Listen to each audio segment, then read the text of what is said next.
नमस्कार विद्यार्थी मित्रांनो. काल आपण शेअर आणि टाइप्स ऑफ शेअर, कोणकोणत्या प्रकारचे शेअर्स असतात आणि शेअरच्या संदर्भातली जी काही माहिती आपल्याला आवश्यक होती, काही कन्सेप्ट्स होते, ते सगळे कन्सेप्ट्स आपण काल बघितले. आज आपल्याला प्रॅक्टिस सेट 4.3 त्याच्यामध्ये शेअरच्या बाबतीत काही उदाहरणं दिलेली आहेत आणि या उदाहरणांमधून आपल्याला काही गोष्टी शिकता येणार आहेत. Now in this period we learn about some of the examples which are given in the practice set 4.3. Now this practice set is very simple, अतिशय सोपा आहे आणि या प्रॅक्टिस सेटमध्ये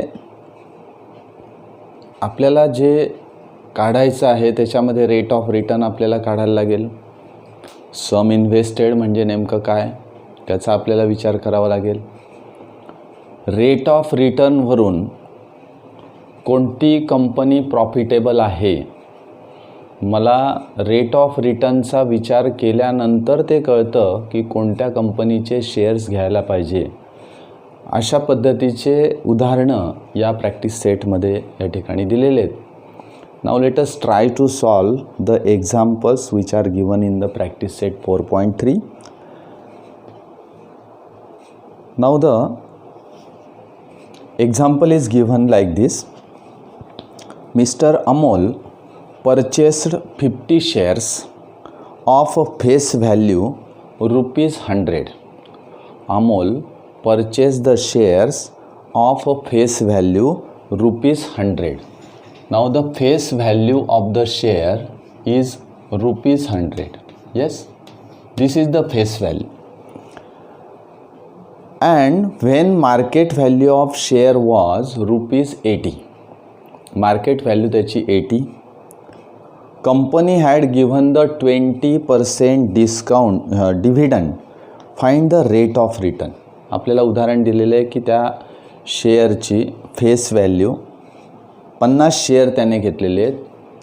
face value of that share is ₹100 and market value of that share is ₹80.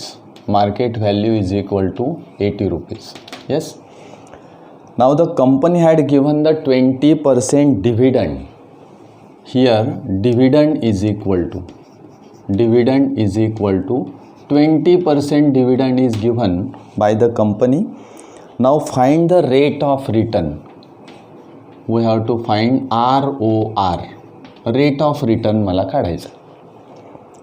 मग आपण हे सगळे मुद्दे लिहून घेतले उदाहरणातले की बा face value of the share is 100, market value is 80, rate of return we have to find and dividend is given 20%. Yes. Now we know the formula to find out the rate of return. Rate of return is equal two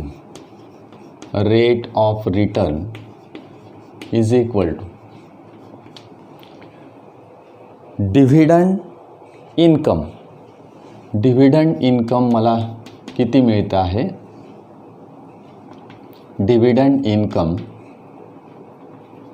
and divided by sum invested and into 100. मग आता तुम्ही म्हणाल की इथे 50 shares घेतलेले आहेत. Amol purchase the 50 shares. मग सम invested 50 शेअर्सचा विचार करायचा का तर नाही, तो सारखाच असेल. Rate of return is same. तुम्ही 50 शेअरचं काढा किंवा एका शेअरसाठी काढा. त्यामुळे रेट ऑफ रिटर्न काढताना द नंबर ऑफ शेअर्स जर दिलेले असतील तर ते इममेझरेबल असतात. म्हणजे त्या ठिकाणी आपल्याला त्या नंबर ऑफ शेअरचा काहीही संबंध घेतला नाही तरी चालतो, घेतला तरी तुम्हाला ॲन्सर मात्र तेच येईल. ओके. डिव्हिडंड इन्कम मला किती मिळतं आहे, ₹20 means 20% is dividend. Sum invested बघा, ₹100चा शेअर ₹80 विकला जातो आहे म्हणजे मार्केट व्हॅल्यू. आता सम इन्व्हेस्टेड ज्यावेळेस आपण घेतो त्यावेळेस सम इन्व्हेस्टेडमध्ये आपण काय करतो, sum invested is equal to number of shares into market value. बरोबर. काल मला एकाने प्रश्न तो विचारलेला होता की इथे सम इन्व्हेस्टेड आपण फेस व्हॅल्यू का नाही, फेस व्हॅल्यू घेत नाही, आपण काय घेतो, मार्केट व्हॅल्यू घेतो. म्हणजे market value into number of shares. तुम्ही नंबर ऑफ शेअर्स जर त्या ठिकाणी विचार करणार असाल तर तुम्हाला त्या पद्धतीने लिहावं लागेल. पण सम इन्व्हेस्टेड मी एका शेअरच्याबद्दल विचार करतो आहे. एका शेअरची किंमत 80 रुपये आहे. This is the market value. 20% is dividend त्याला दिला जातो आहे. 20% डिव्हिडंड त्याला मिळतो आहे. मग 80 रुपये गुंतवल्यानंतर 20 रुपये डिव्हिडंड मिळतो आहे. बरोबर आहे. 20%.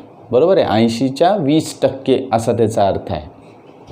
त्यामुळे आपल्याला या ठिकाणी इंटू 100 करावं लागेल. म्हणजे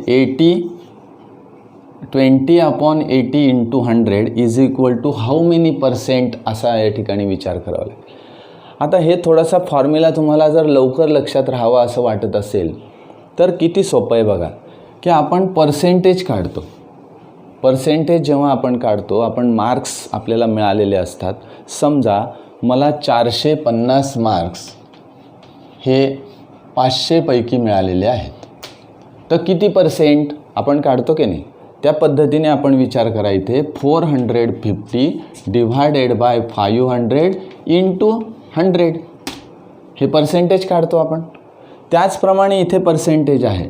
म्हणजे 80 रुपये गुंतवल्यानंतर 20% मला काय मिळतं आहे, डिव्हिडंड मिळतं. म्हणजे या पद्धतीने, म्हणजे 20/80 इंटू 100 या पद्धतीने आपल्याला त्या ठिकाणी विचार करायचा आहे. नंबर ऑफ शेअर्सचा या ठिकाणी शक्यतोवर विचार करायचा नाही. फक्त sum invested, market value is taken as a sum invested. म्हणून या ठिकाणी 0 गेला, हा 0 गेला. मला कितीने या ठिकाणी भागता येईल बघा. या ठिकाणी मी 2ने भाग देतो. 2 चौक 8. ओके. या ठिकाणी इथे किती येईल, 10. बरोबर. म्हणजे या ठिकाणी 10 into 10 that is 100 divided by 4 that is 25%. आता रेट ऑफ रिटर्न हा नेहमी पर्सेंटमध्ये असतो, लक्षात घ्या. त्यामुळे शेवटी आपण 100ने गुणतो आहे म्हणजे आपण पर्सेंटेज काढतो. येस. म्हणजे 25%. This is the rate of return in this example. म्हणजे अमोलने 50 शेअर विकत घेतल्यानंतर फेस व्हॅल्यू 100चे ते शेअर्स आहेत. Market value is 80 but the dividend is given 20%. डिव्हिडंडवरून मला रेट ऑफ रिटर्न सहज काढता येतो. येस. आता एक दुसरं उदाहरण बघूया आपण. तेही उदाहरण अतिशय सोपं आहे. Joseph purchase following shares, find his total investment. जोसेफने काही शेअर्स परचेस केलेले आहेत, तर त्याची इन्व्हेस्टमेंट, टोटल इन्व्हेस्टमेंट किती आहे याच्याबद्दल आपल्याला विचार करायचा आहे. कंपनी ए या ए कंपनीमध्ये त्याने 200 शेअर्स ऑफ फेस व्हॅल्यू ₹2 आणि त्याचं प्रीमियम आहे, प्रीमियम इज इक्वल टू ₹18. बघा काय काय दिलं आहे. कंपनी ए कंपनीचे शेअर त्याने घेतले 200 share, face value ₹2 and premium is 18. Company B या कंपनीचे 45 शेअर्स घेतले. मार्केट व्हॅल्यू त्याची आहे ₹500. येस. अँड कंपनी सी कडून त्याने 1 शेअर घेतला. मार्केट व्हॅल्यू त्या शेअरची आहे 10,540. This is the market value of that share. आता इथे काय काढायचं आहे मला, की या जोसेफने अशा प्रकारचे शेअर्स घेतलेले आहेत त्या कंपनीचे, कंपनी ए, कंपनी बी, कंपनी सी. तर मला काढायचं आहे फाइंड हिज टोटल इन्व्हेस्टमेंट, त्याने इन्व्हेस्टमेंट किती केलेली आहे याबद्दल मला या ठिकाणी विचारात घ्यायचं आहे. मग आता मी काय विचार करतो की या ठिकाणी एक टेबल मी तयार करून घेतो. या टेबलमध्ये मला सरळ लिहिता येईल इथे कंपनी ए, येस. या ठिकाणी काय येईल company B, company B and company C, company C. ठीक आहे. आता या ठिकाणी मी काय विचारात घेणार की नंबर ऑफ शेअर्स किती घेतलेत, नंबर ऑफ शेअर्स. तिथे आपण लिहून घेऊया की नंबर ऑफ शेअर्स किती घेतलेले आहेत. दुसरं, त्या शेअरची मार्केट व्हॅल्यू किती आहे, what is a market value, yes. Then investment. आता ही इन्व्हेस्टमेंट मला या ठिकाणी लिहायची आहे. ही इन्व्हेस्टमेंट मी कशी लिहिणार आहे बघा, मी वरती त्या टेबलमध्येच फॉर्म्युला लिहिणार आहे. Investment is equal to number of shares into market value, number of shares into market value. अशा प्रकारची इन्व्हेस्टमेंट मला इथे खाली लिहायची आहे. कंपनी ए किती शेअर घेतले, 200 shares are purchase, yes. What is a market value, market value is ₹20. बघा आता इथे मार्केट व्हॅल्यू मला काय लिहावं लागेल, face value is 2 and premium is of ₹18. Premium म्हणजे काय असतो आपण मागच्या उदाहरणामध्ये बघितलं होतं, कालच्या उदाहरणात, की प्रीमियम म्हणजे ती वाढ झालेली असते, बरोबर. Means face value plus premium we will get the market value of that share. म्हणून इथे येईल ₹20, yes. Company B 45 shares are purchased, market value is ₹500, yes. Company C 1 share, what is a market value, 10,540. बघा आता अतिशय सोपं झालं. ₹20 market value आहे, number of share is 200. Investment मला काढता येईल, याची इन्व्हेस्टमेंट मी काढेल इथे. नंबर ऑफ शेअर इन्व्हेस्टमेंट, इथे मी लिहिल इन्व्हेस्टमेंट आणि खालीसुद्धा याची इन्व्हेस्टमेंट. म्हणजे प्रत्येक कंपनीमध्ये किती इन्व्हेस्ट केलेलं आहे याच्या संदर्भात मी या ठिकाणी लिहिणार आहे. ओके. इन्व्हेस्टमेंट आता पहिल्या कंपनीसाठी किती केली त्याने, तर 200. Number of shares that is 200, वरती फॉर्म्युला लिहिला आहे बघा, into market value that is 20 is equal to. आता हा गुणाकार करून मी शेवटच्या कॉलममध्ये लिहिणार आहे. त्या ठिकाणी किती येईल तर 4000, yes. 45 shares, 45 shares of market value 500. तुम्हाला यांचा गुणाकार करायचा आहे, किती मिळेल, 22,500, yes. And 1 share means here investment is 1 into 10,540 is equal to 10,540, yes. या सगळ्यांची तुम्हाला बेरीज करायची आहे. तुम्हाला ही सगळी बेरीज केली की टोटल इन्व्हेस्टमेंट किती आहे ते तुम्हाला या ठिकाणी काढता येईल. That is the total investment. Total investment is equal to, जर तुम्ही बेरीज केली तर ती येते 37,040 rupees, yes. This is the total investment of the all shares. ते शेअर त्याने वेगवेगळ्या कंपनीचे घेतलेले आहेत आणि या वेगवेगळ्या कंपनीच्या शेअरमधून मध्ये त्याने अशा पद्धतीची गुंतवणूक त्या ठिकाणी केलेली आहे. ओके. हे सोडवताना आपल्याला महत्त्वाचे फॉर्म्युले जे आहेत ते लक्षात ठेवायचे की मला इन्व्हेस्टमेंट कशी काढायची आहे.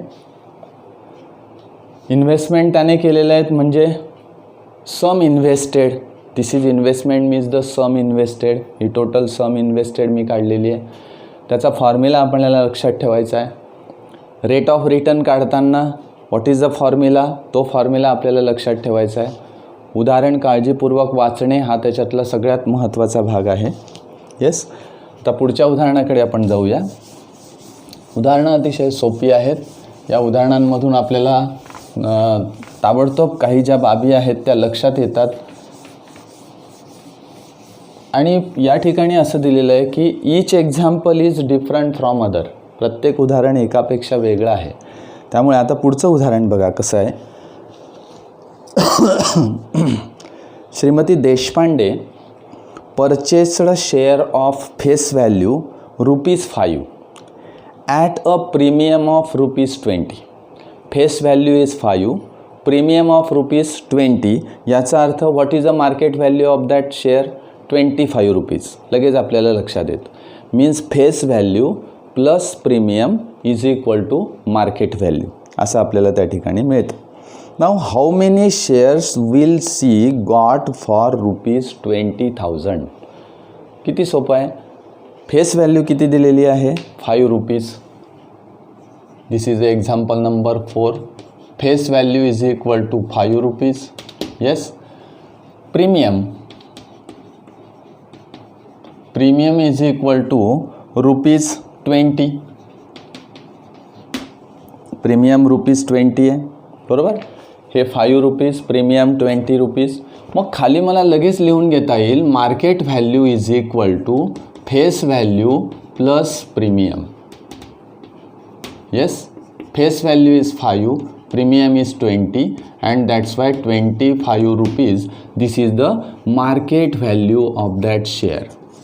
या शेअरची मार्केट व्हॅल्यू लगेच मी या ठिकाणी काढून घेतली. ओके. मग आता एकूण तिने गुंतवलेले किती आहेत तर 20,000. म्हणजे काय दिलेलं आहे मला तर सम इन्व्हेस्टेड इज इक्वल टू किती तर ₹20,000 एवढे तिने गुंतवलेले आहेत. येस. मग आपला फॉर्म्युला काय आहे? Sum invested. बघा या ठिकाणी लिहूया आपण. Sum invested is equal to number of shares into market value. This is our formula. मागच्या टेबलमध्ये मी लिहिलेला होता तोच फॉर्म्युला आहे. सम इन्व्हेस्ट किती केलेले आहे? ₹20,000. नंबर ऑफ शेअर्स मला काढायचे suppose X into what is market value that is 25. काय करायचं आहे मला? 20,000ला 25ने भागायचं आहे म्हणजे X is equal to 20,000 divided by 25 and hence X is equal to मला जे शेअर मिळत आहेत ते 800 शेअर्स. तुम्ही जर भाग दिला तर इथे Xची व्हॅल्यू 800 शेअर्स होईल. म्हणजे याचा अर्थ काय तर Shrimati Deshpande got 800 shares.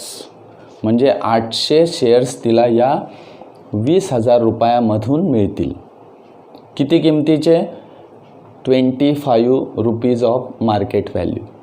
₹25 market व्हॅल्यूचे एवढे शेअर्स त्यांना मिळतील. काय असतं प्रत्येक उदाहरणाचं प्रोसिजर ही त्या उदाहरणामध्ये दिलेल्या बाबींवरून ठरत असते. त्यामुळे आपल्याला ती प्रत्येक प्रोसिजर प्रत्येक उदाहरणाची वेगवेगळी आहे. त्यामुळे आपल्याला दिलेल्या गोष्टींवरून प्रत्येक भाग तो लिहावा लागतो. आणि हे लिखाणकामच सर्वात महत्त्वाचं असतं. कारण हे लिखाणकाम जर आपल्याला आलं नाही किंवा त्याच्यामध्ये अडचणी आल्या तर पुढच्या स्टेप्स मला आठवत नाहीत, फॉर्म्युले आठवले नाहीत तर किमती टाकता येत नाहीत. अशा एकावर एक अवलंबून असणाऱ्या गोष्टी या ठिकाणी आहेत. पुढचं उदाहरण आपण पुन्हा घेऊया. Example number 5 is given. आता या एक्झाम्पल नंबर 5 मध्ये Shri Shantilal has purchased 150 shares. बरोबर आहे. आता मी वाचता जे मुद्दे आहेत ते लिहून घेतो. Shantilal has purchased 150 shares of face value ₹100. म्हणजे सगळ्यात पहिले मी लिहितो number of shares is equal to 150. Yes. Face value of that share is equal to ₹100. Yes. For market value of ₹120, market value is equal to ₹120. बघा, म्हणजे शांतीलालने काही shares 150 shares purchase केले. Shantilal has purchased 150 shares of face value ₹100 for market value ₹120. Company has paid dividend of ₹7%. पुन्हा या ठिकाणी dividend दिलेला आहे. Dividend is equal to 7%. Dividend किती दिलेला आहे? 7% दिला आहे. Find the rate of return on his investment. Rate of return मला काढायचं. What is the rate of return?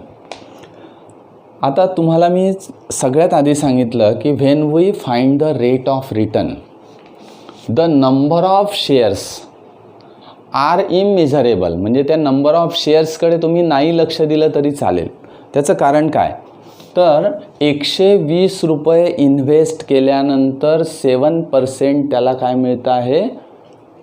Output मिळतं आहे, म्हणजेच डिव्हिडंड मिळतो आहे. बरोबर आहे.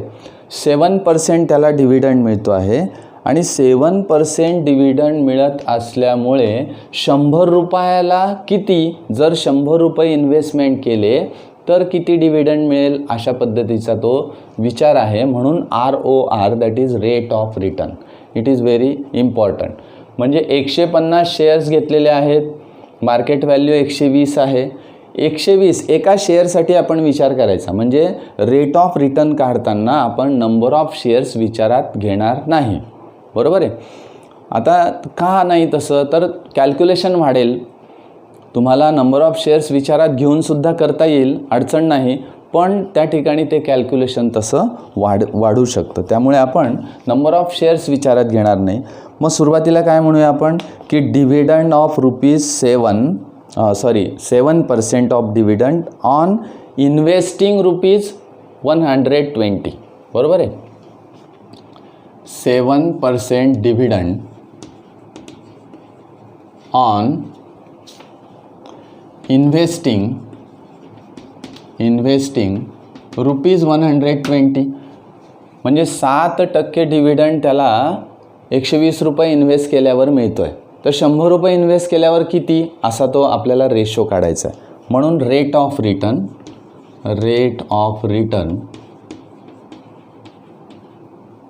इज इक्वल टू किती येईल रेट ऑफ रिटर्न? तर माझा फॉर्म्युला मी वापरणार इथे. काय फॉर्म्युला आहे? Dividend income divided by sum invested and into 100. Yes, dividend income किती आहे? 7%.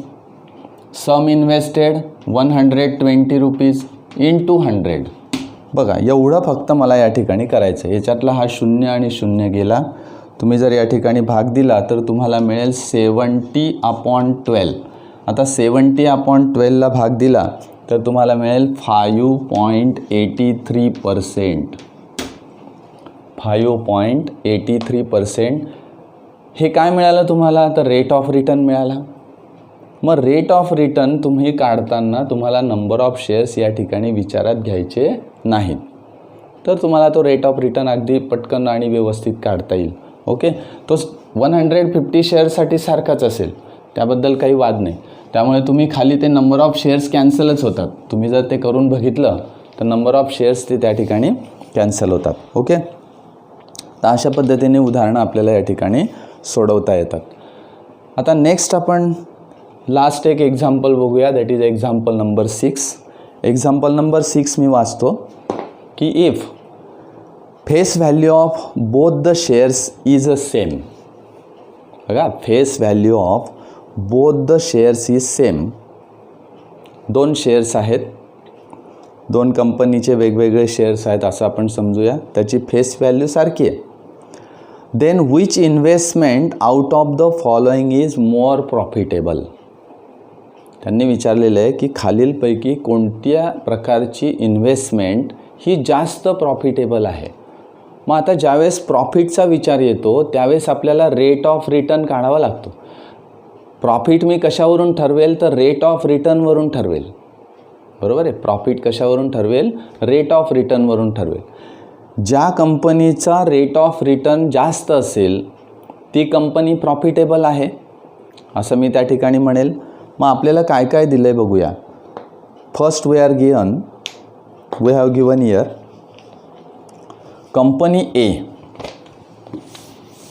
कंपनी ए डिव्हिडंड किती देत आहे. एक्झाम्पल मी या ठिकाणी लिहितो. कंपनी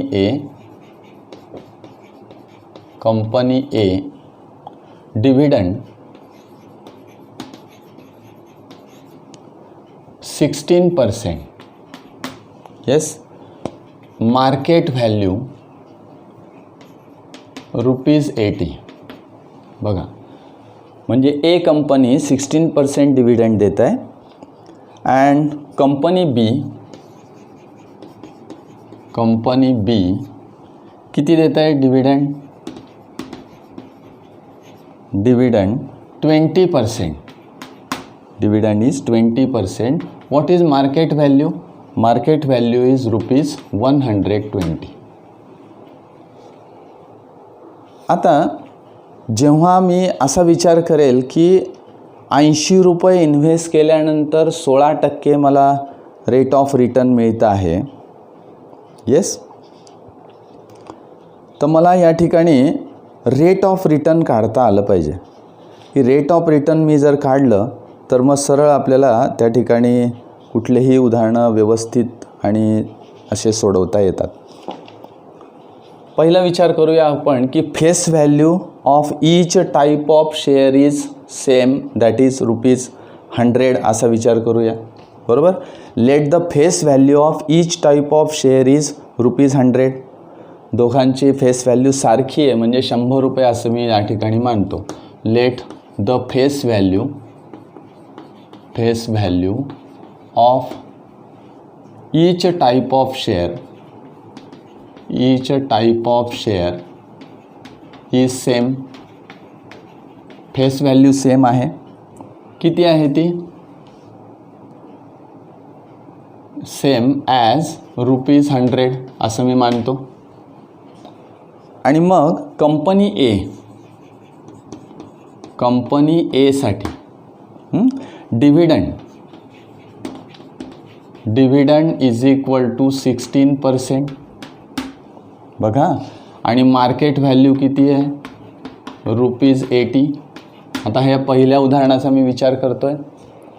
ए कंपनीने 16% डिव्हिडंड दिलेला आहे ₹80 मार्केट व्हॅल्यूवर एका शेअरच्या. म्हणजे याचा अर्थ असा की ₹80 इन्व्हेस्ट केल्यानंतर 16% डिव्हिडंड मिळतो आहे. तर ₹100 इन्व्हेस्ट केल्यानंतर किती मिळेल, that is the rate of return. Yes. म्हणून खाली आपण काढूया. Here on investing ₹80 the dividend is 16%. ₹80 invest केल्यानंतर 16% डिव्हिडंड मला मिळतो आहे. म्हणजे rate of return is equal to ROR. बघा, आता मी पूर्ण काही लिहित नाही, ROR असं लिहूया. Formula is dividend income divided by sum invested into 100 and hence dividend income 16%, sum invested ₹80 into 100 is equal to, तुम्ही जर हे या ठिकाणी बघितलं तर तुम्हाला मिळेल 20%, बरोबर.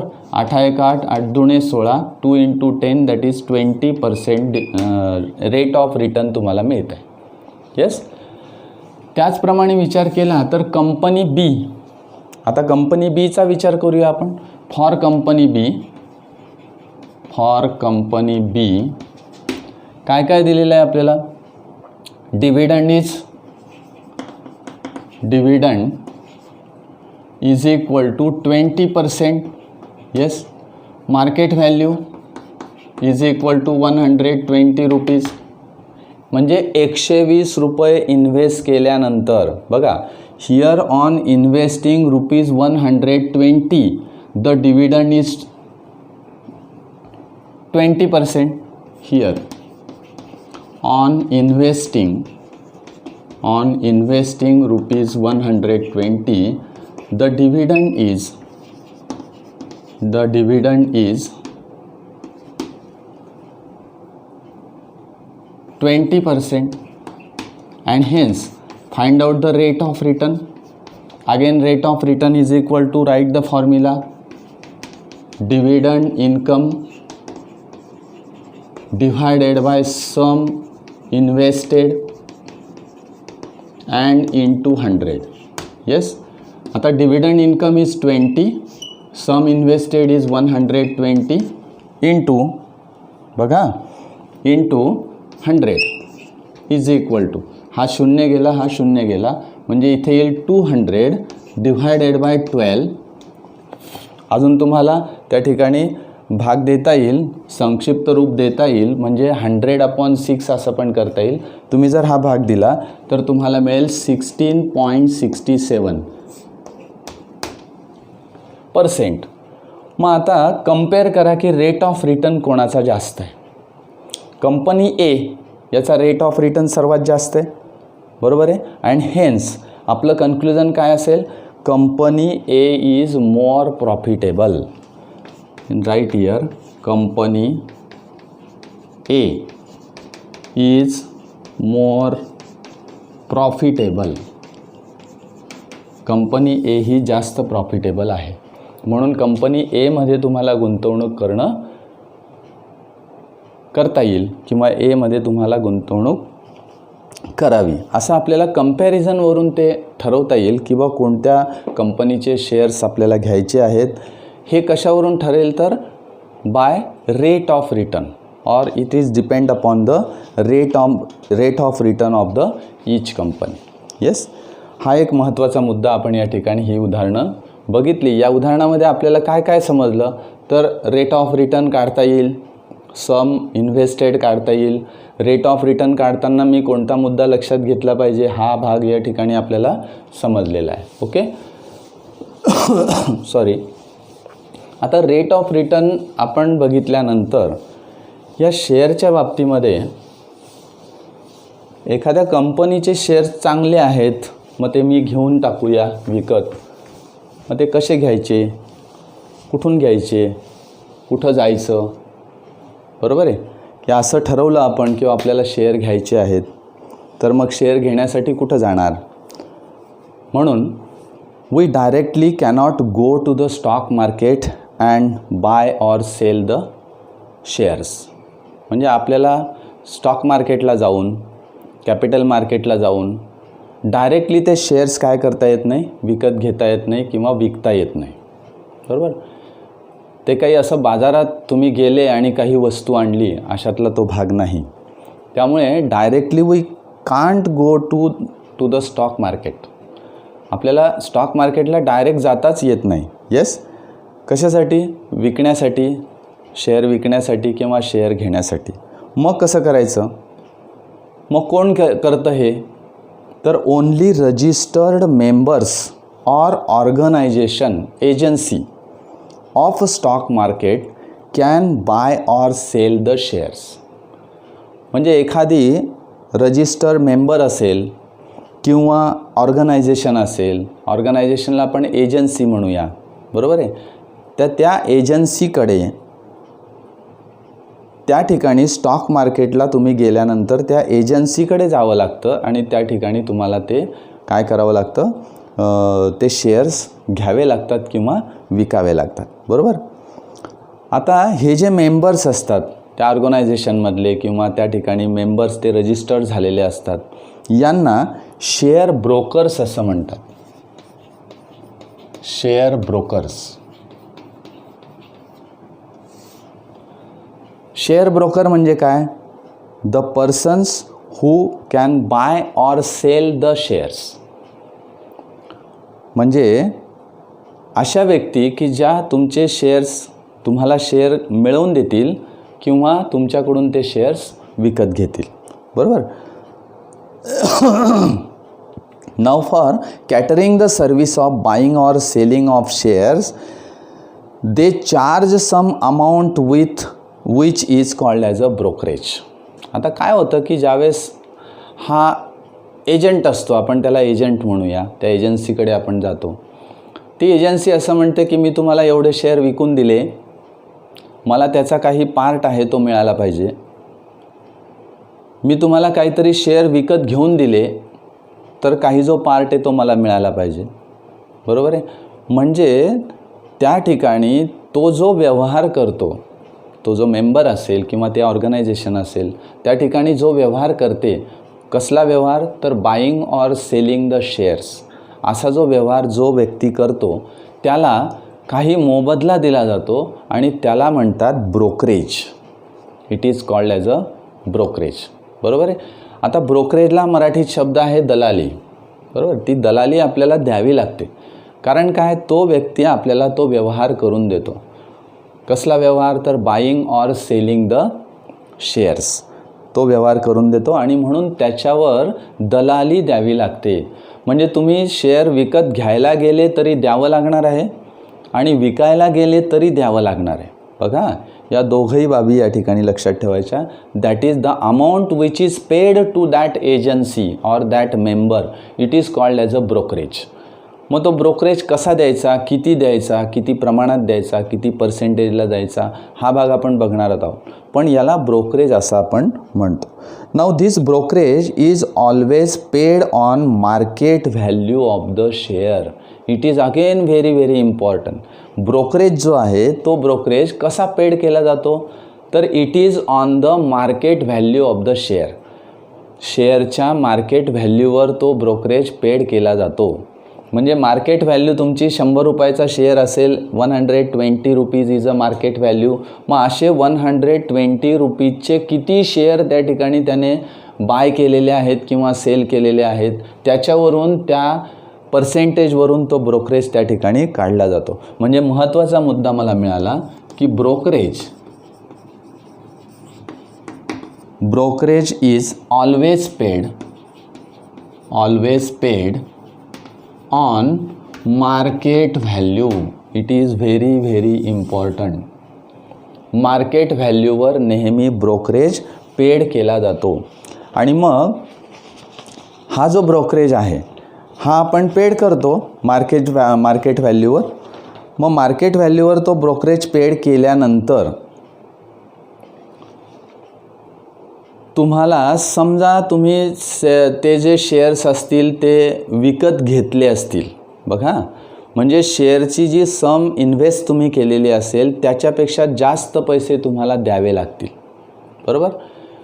तुम्ही शेअर विकले असतील, बघा मराठीतून मी व्यवस्थित सांगतो आहे, तुम्ही जर ते शेअर्स विकले असतील तर विकल्यानंतर काय होणार आहे, ते पैसे तुम्हाला मिळणार आहेत. बरोबर आहे. म्हणजे विकल्यानंतर ते पैसे तुम्हाला मिळणार आहेत.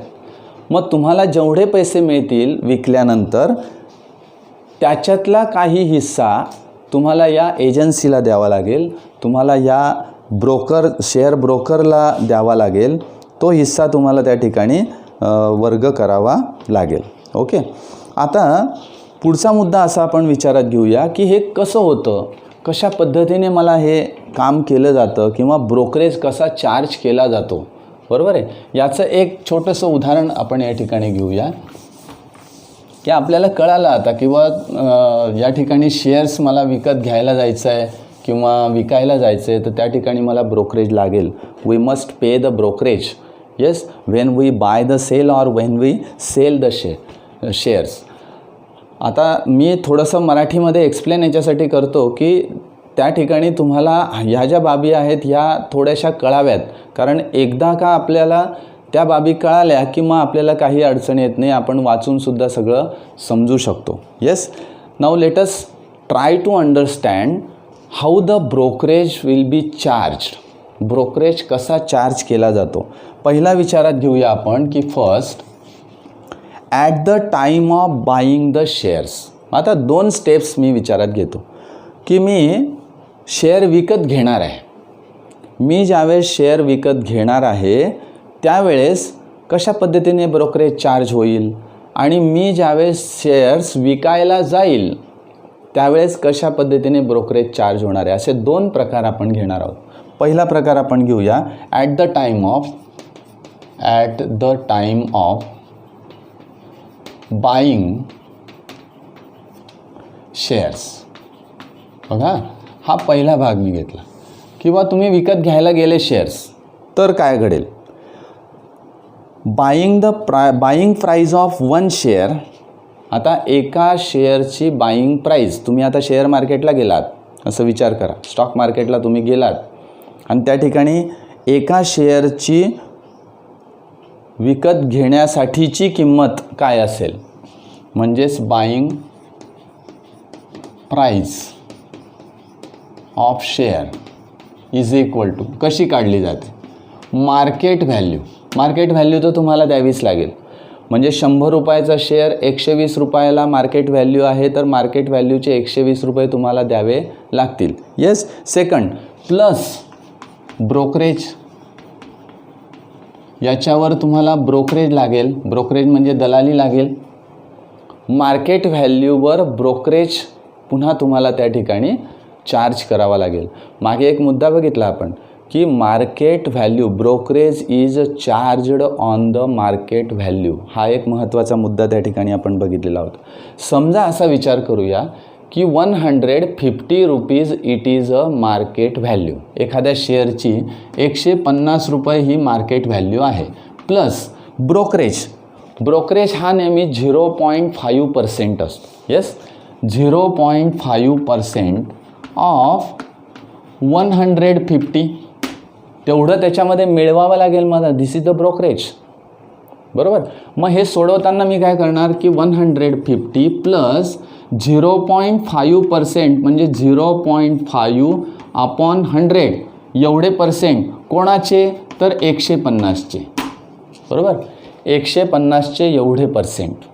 मग मी जर या ठिकाणी भागाकार केला तर लगेच मला या ठिकाणी कळेल. बघा, इथे येईल 0.5 इंटू 15 म्हणजे किती झाले, 15 इंटू 5 दॅट इज 75.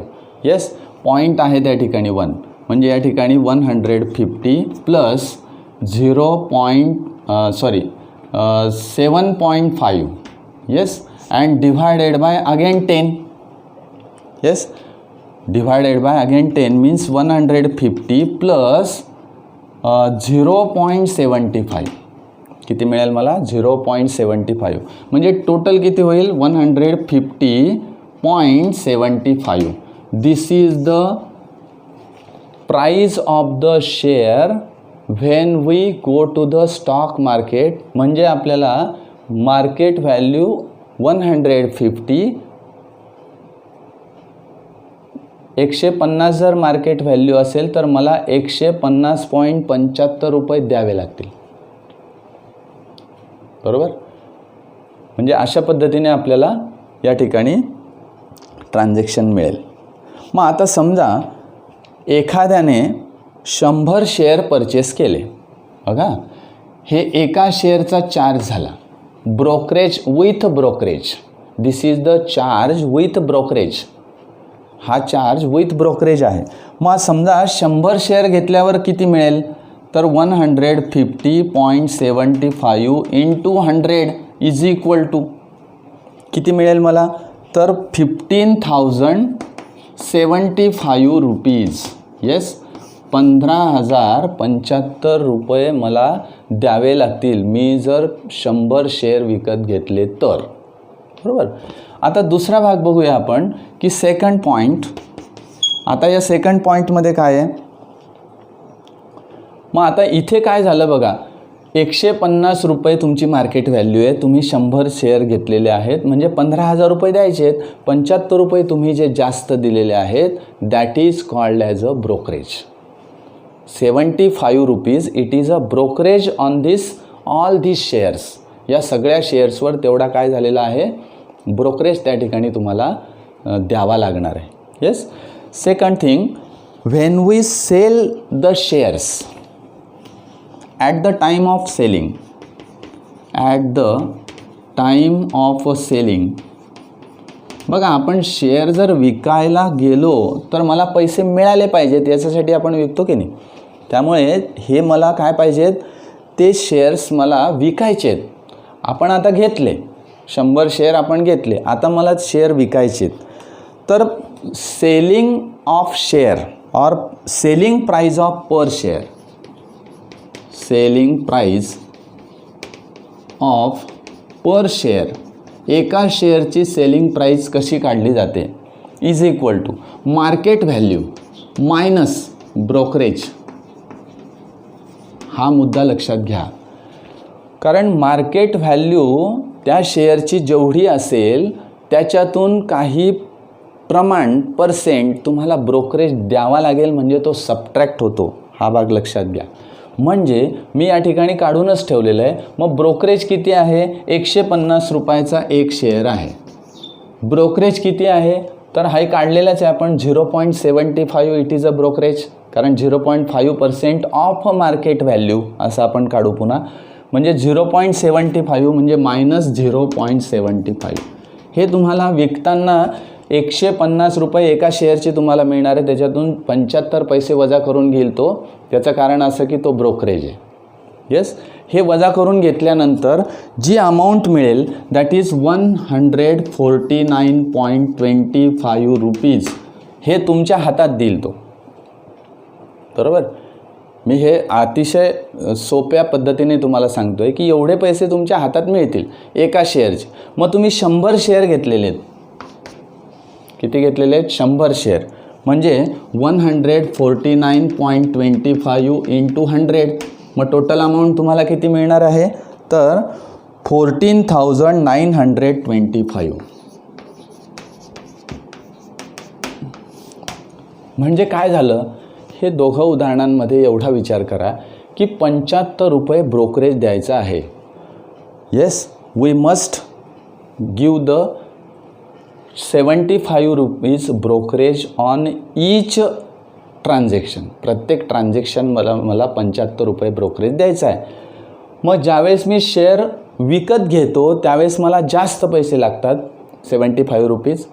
मी ज्यावेळेस ते शेअर त्या ठिकाणी विकायला जातो त्यावेळेस त्या 75चा काही हिशोब नाही, कारण ते तुम्ही विकत घेतलेले होते. आत्ता तुमची व्हॅल्यू काय आहे, 150. त्याप्रमाणे तुम्हाला 15,000 रुपये लागायला हवेत किंवा यायला हवेत, तर त्याच्याऐवजी किती येतात, 14,925 रुपये. म्हणजे 75 रुपये याच्यातून जे वजा होतात दॅट इज द ब्रोकरेज. हा एक मुद्दा तुम्ही या ठिकाणी समजून घ्या.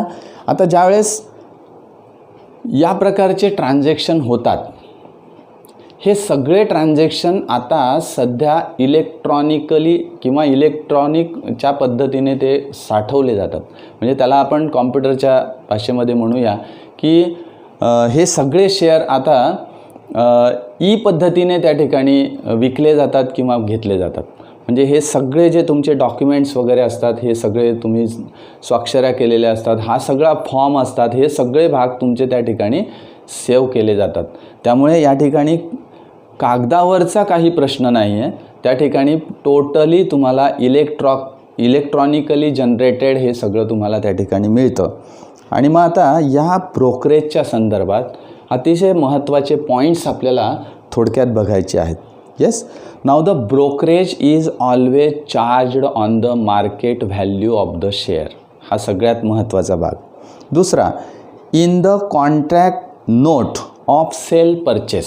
बघा, सेल परचेसचं जी कॉन्ट्रॅक्ट नोट असते, बरोबर आहे, म्हणजे काहीतरी ते लिहून घेतलं जातं, तो फॉर्म असतो. येस, तो जो कॉन्ट्रॅक्ट नोट असते त्याच्यामध्ये the share price of one share is shown with brokerage and taxes. बघा, एका शेअरची प्राईस त्या ठिकाणी दिलेली असते with brokerage and taxes. Brokerage आणि टॅक्सेस बरोबर ती प्राईस त्या ठिकाणी तुम्हाला दिलेली असते. येस, आता तुमच्यासाठी एक 2 प्रोजेक्ट या ठिकाणी देतो आहे मी, की प्रोजेक्ट काय करायचं की visit to the office of the share broker. एखाद्या शेअर ब्रोकरच्या ऑफिसमध्ये तुम्ही व्हिजिट करा किंवा or agency in your area, तुमच्या एरियामध्ये काही एजन्सी असेल तर तिथे तुम्ही जा. Collect the information of brokerage charges, other charges and facilities given to the investor and compare it. बरोबर आहे. म्हणजे त्या इन्व्हेस्टरला दिलेल्या ज्या काही फॅसिलिटीज आहेत, त्याला काही चार्जेस जे लावलेले जातात, ब्रोकरेजचे चार्जेस असतात, टॅक्सेस असतात, ते सगळं तुम्ही काय करा, कम्पेअर करा. Yes, this is the first project. Second project तुम्ही असं करा की obtain the statement of demat account. आता डीमॅट अकाउंट म्हणजे नेमकं काय ते पण आपल्याला बघायचं आहे की डीमॅट अकाउंट त्याचं जे स्टेटमेंट आहे ते तुम्ही घ्या, किंवा ट्रेडिंग अकाउंट, त्याला दुसरं एक अकाउंट असतं ट्रेडिंग अकाउंट, याचं तुम्ही स्टेटमेंट घ्या. Consult share broker and elders in your house and try to learn all the terms in the statement. म्हणजे ते स्टेटमेंट काढा आणि त्या स्टेटमेंटमधल्या ज्या काही टर्म्स असतील त्या टर्म्स समजून घेण्याचा प्रयत्न करा. दिस इज द सेकंड प्रोजेक्ट. आता every broker is registered under SEBI act 1992. 1992मध्ये जो काही ॲक्ट झालेला आहे SEBI, पुन्हा या ठिकाणी सांगतो मी SEBI. आता हे SEBI काय आहे त्याचाही फुल फॉर्म आपल्याला या ठिकाणी विचारात घ्यायचा आहे की ह्या बाबी सगळ्या आपल्याला माहिती असायला हव्या की what is SEBI, securities and exchange board of India. Yes, SEBI मी या ठिकाणी लिहितो SEBI. त्याचा फुल फॉर्म आहे सिक्युरिटीज अँड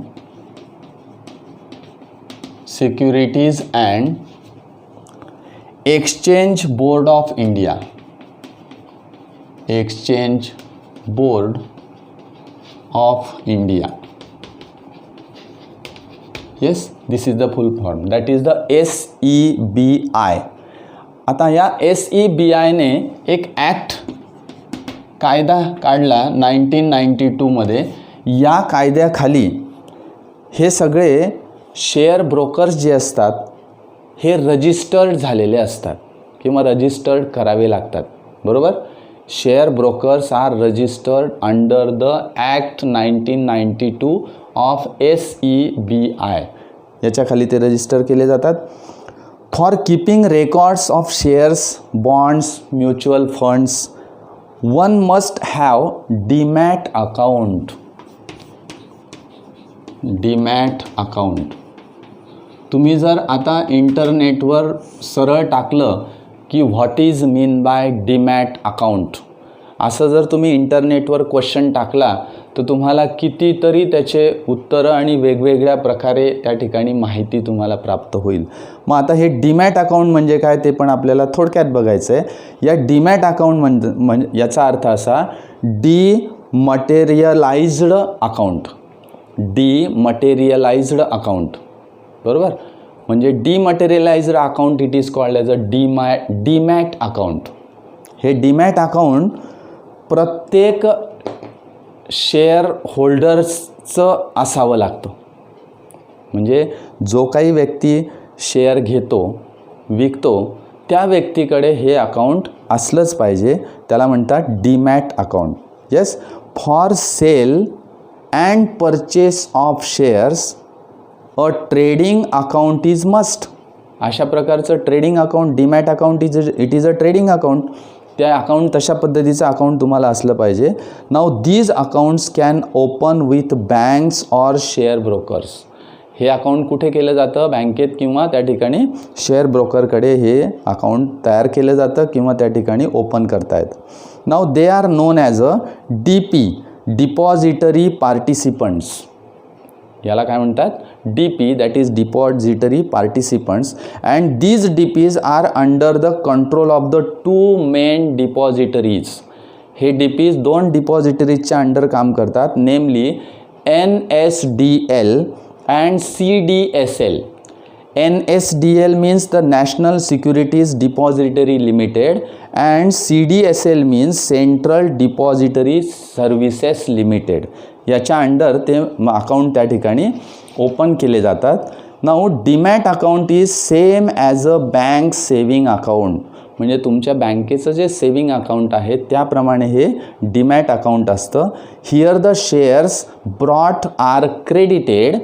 बघा, हिअर द शेअर्स ब्रॉट म्हणजे तुम्ही शेअर विकत घेतले तर काय होतं, are credited and the share sold are debited. म्हणजे जसं बँकेमध्ये क्रेडिट आणि डेबिट असतं त्याच पद्धतीने या ठिकाणी शेअरच्या बाबतीमध्ये तुम्ही शेअर विकत घेतले म्हणजे तुम्हाला पैसे द्यावे लागणार आहेत आणि तुम्ही शेअर विकले म्हणजे अकाउंटमध्ये पैसे जमा होणार आहेत. हा त्याच्यात सगळ्यात महत्त्वाचा भाग आहे. Now to open such accounts bank representative give the guidance to you. तुम्ही जर अशा पद्धतीने गेलात तर तुम्हाला हे अकाउंट त्या ठिकाणी उघडण्यासाठी बँकेतली लोक त्या ठिकाणी एजंट सगळे तुम्हाला त्या ठिकाणी मदत करतील. Now the shares held in this account is electronic form. म्हणजे शेअर्स त्या ठिकाणी तुम्ही धारण केले जातात आपण त्याला म्हणतो, किंवा त्या ठिकाणी जे शेअर्स असतात त्या तुमच्या अकाउंटमध्ये, तर ते जे शेअर्स असतात ते इलेक्ट्रॉनिक फॉर्मच्या स्वरूपामध्ये ते असतात. म्हणून हे सगळं जे मॅटर आहे हे सगळं इलेक्ट्रॉनिकली जनरेट झालेलं आहे. त्यामुळे तुम्हाला त्या ठिकाणी अडचण नाही, कुठल्याही प्रकारचा कागद आपल्याला त्या ठिकाणी ठेवावा लागत नाही. तर अशा पद्धतीचं मार्केट डीमॅट अकाउंट हे डीमॅट अकाउंट प्रत्येक शेअर होल्डरचं असावं लागतं. म्हणजे आधी त्याला डीमॅट अकाउंटच काढावं लागतं, त्याच्यानंतर शेअरचे व्यवहार त्याला करावे लागतात. ओके, मी हे मराठीत थोडंसं मुद्दामून आपल्याला कळावं याच्यासाठी मी सांगत असतो. त्याचं कारण असं की या बाबी जर नाही कळाल्या तर मग पुढे उदाहरणं आपल्याला सोडवताना थोडंसं अडचण येते. आणि ही माहिती जर आपल्याला या भाषेत समजली, मराठीच्या भाषेत समजली, आपल्या मातृभाषेत समजली तर फार लवकर लक्षात राहते आणि ती लक्षात ठेवणंच जास्त गरजेचं आहे. आकलन होणं सगळ्यात जास्त गरजेचं आहे, समजणं सगळ्यात जास्त गरजेचं आहे. भाषा हे एक माध्यम आहे, त्यामुळे त्याचे अडचण नाही. तुम्ही ते केव्हाही लिहू शकतात, केव्हाही बघू शकतात, केव्हाही वाचू शकतात. एकदा समजलेलं असलं की मग वाचायला काही त्याचं अडचण येत नाही. आता या ठिकाणी GST तुम्हाला या ब्रोकरेजवर चार्ज केला जातो. पुन्हा आता प्रश्न आला की GST, आता ब्रोकरेज जो काही घेतला जातो, ब्रोकरेज कोण घेतं तर हे शेअर ब्रोकर्स जे असतात, शेअर ब्रोकर त्याला आपण एजंट्स वगैरे असं म्हणतो, की ते एजंट्स काय करतात, आपल्याकडून पैसे घेतात. आपल्याकडून ते पैसे घेतात कशासाठी, तुमचे शेअर विकून देण्यासाठी, तुमचे शेअर तुम्हाला विकत घेऊन देण्यासाठी, याच्यासाठी ते पैसे घेतात. आत्ताच आपण एक उदाहरण बघितलं. मग ते जे पैसे घेतात त्याच्यावर पुन्हा GST लागतो. बरोबर आहे. गव्हर्मेंट असं सोडत नाही. गव्हर्मेंट म्हणतं की तुम्ही जे कमवतायत ना त्याच्यावर GST द्या. मग त्या पद्धतीने आपण विचारात घेऊया की GST on the brokerage services, म्हणजे हे जे एजंट्स असतात हे ब्रोकरेज सर्व्हिस पुरवतात आपल्याला, आणि मग या ब्रोकरेज सर्व्हिसेसवर सुद्धा GST लागतो. म्हणजे GSTमध्ये दोन भाग आहेत बघा, गुड्स अँड सर्व्हिस. आता हे काय करतात, तुम्हाला सर्व्हिस पुरवतात, त्यामुळे या सर्व्हिसवर सुद्धा GST अप्लाय होणार आहे. And that's why share brokers provide services for purchase and sale of the shares for their clients. त्यांच्या क्लायंट्सला ते सर्व्हिस पुरवतात. And that's why these services are charged under GST. या सर्व्हिसेससुद्धा चार्ज केल्या जातात under GST. Now the rate of GST is 18% on the brokerage. Now you can find SAC for brokerage services. म्हणजे काय, सर्व्हिस अकाउंटिंग कोड. आपला GSTमध्ये मुद्दा झालेला होता की सर्व्हिस अकाउंटिंग कोड SAC तो असला पाहिजे. तो सर्व्हिस अकाउंटिंग कोड त्यांना तो घ्यावा लागतो. अदर चार्जेस म्हणजे security transaction tax, STT, SEBI charge, बरोबर आहे, स्टॅम्प ड्युटी, हे सगळे चार्जेस अंडर सर्व्हिसेस येतात. मग आत्ता फक्त आपल्याला सर्व्हिसचा कोणता विचार करायचा आहे तर GST ऑन ब्रोकरेज एवढ्याच सर्व्हिसचा या ठिकाणी विचार आपल्याला या प्रकरणामध्ये करायचा आहे. ओके, म्हणजे आता पुढच्या तासाला आपण बघणार आहोत की how the GST is charged on the brokerage services. GST brokerage सर्व्हिसेसवर कशा पद्धतीने चार्ज केला जातो याच्याबद्दलची माहिती आपण पुढच्या तासाला मिळवणार आहोत. ओके, आज मला असं वाटतं तुम्हाला समजलेलं आहे. प्रॉब्लेम सेट 4.3 आपण घेतलेला होता आणि या 4.3मध्ये 6 उदाहरणं आपण सोडवून घेतली आणि त्याच्यानंतर जी एक्स्ट्राची जी माहिती आहे ही माहिती आपल्याला या ठिकाणी मिळाली. ब्रोकरेज म्हणजे काय ते आपल्याला कळालं. आता पुढच्या तासाला आपण GST ऑन द ब्रोकरेज आणि ते कसं कॅल्क्युलेट करतात, किती पर्सेंटेजमध्ये असतं, अशा पद्धतीचा विचार आपण पुढच्या तासाला करणार आहे. ओके, आज आपण या ठिकाणी थांबूया. तुमचं सगळ्यांचं मी पुन्हा अभिनंदन करतो की मोठ्या संख्येने तुम्ही या ठिकाणी उपस्थित असतात आणि लाईव्ह ते जे चाललेलं आहे ते बघत असतात. त्यामुळे मला खूप आनंद वाटतो. तुमचं सगळ्यांचं अभिनंदन. ओके.